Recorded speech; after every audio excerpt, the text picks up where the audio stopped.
4438. C'est le nombre de data centers recensés en 2019 par le site danois Data Center Map. Et c'est bien connu, l'impact du numérique, c'est la faute des data centers. Vraiment. Construction et utilisation cumulées, les data centers ne représentent que 15% des émissions de gaz à effet de serre du secteur du numérique. Le réseau lui-même a un impact plus élevé que les data centers, 19%. Le réseau est représenté par tous les câbles nécessaires au transport des informations, mais aussi et surtout le dernier kilomètre, soit 1,1 milliard de box DSL fibre, 10 millions d'antennes relais de 2 à 5G, et environ 200 millions d'autres équipements actifs, réseau WAN et LAN. Ensuite viennent les équipements utilisateurs, responsables du reste, soit 66% des émissions de gaz à effet de serre du secteur. En effet, il a fallu produire ces équipements et cela n'est pas anodin. C'est responsable d'émissions de gaz à effet de serre, mais aussi de graves pollutions dues aux matériaux utilisés. Un téléphone, c'est des dizaines de métaux différents, dont des terres rares, responsables de rejets radioactifs dans l'environnement. J'ai fait 2 vidéos sur l'exploitation minière et sur les terres rares, je vous les mettrai en fin de vidéo. L'utilisation des équipements est quant à elle une grande consommatrice d'électricité. Pour tout le secteur du numérique, la fabrication des équipements représente 44% des émissions de gaz à effet de serre du secteur, et l'utilisation 56%. Bon, c'est bien joli, mais le secteur numérique lui-même représente combien de pourcents de nos émissions par rapport au reste? Alors attention d'être très attentif aux dates, car le secteur numérique évolue très rapidement.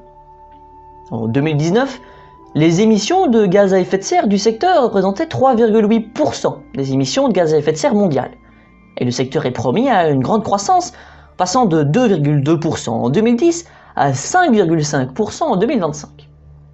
Ainsi, en 2019, le secteur numérique a émis 1400 millions de tonnes équivalent CO2. Pour comparaison, selon l'Agence internationale de l'énergie, en 2016, l'aviation avait émis 914 millions de tonnes de CO2. On peut aussi parler de sa consommation électrique. En 2019, le numérique avait consommé 1300 TWh d'électricité, soit 5,5% de la consommation mondiale. Pour comparaison, la consommation électrique de la France en 2019 était de 474 TWh.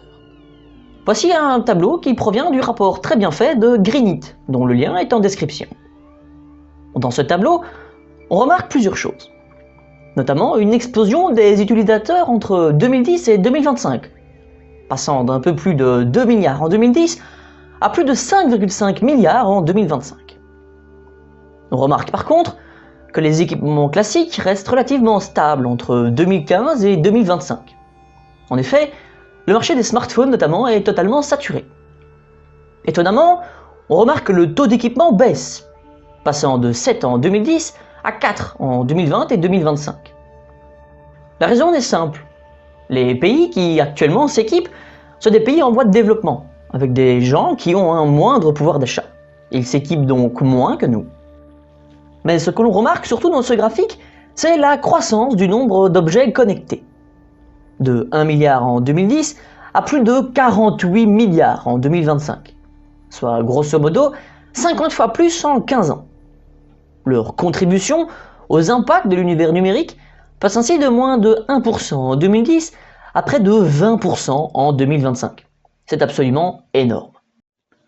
On peut aussi parler des TV. Les Smart TV et les télévisions numériques, connectées à un décodeur lui-même connecté à une box, vont passer de 525 millions en 2010 à 1,2 milliard en 2025. Sans parler du doublement de la taille des écrans et donc le quadruplement au total des impacts des TV. Alors franchement, le numérique est un poste où chacun peut faire des efforts de suite. Les exemples habituels sont connus. Vider sa boîte mail régulièrement, éteindre les équipements plutôt que les mettre en veille. Utiliser de préférence le Wi-Fi que la 4G, car celle-ci est bien plus consommatrice. On peut aussi remettre en question les vidéos en 8K, même si elles ne sont encore marginales, car notre œil n'est même pas assez fort que pour faire la moindre différence avec la 4K.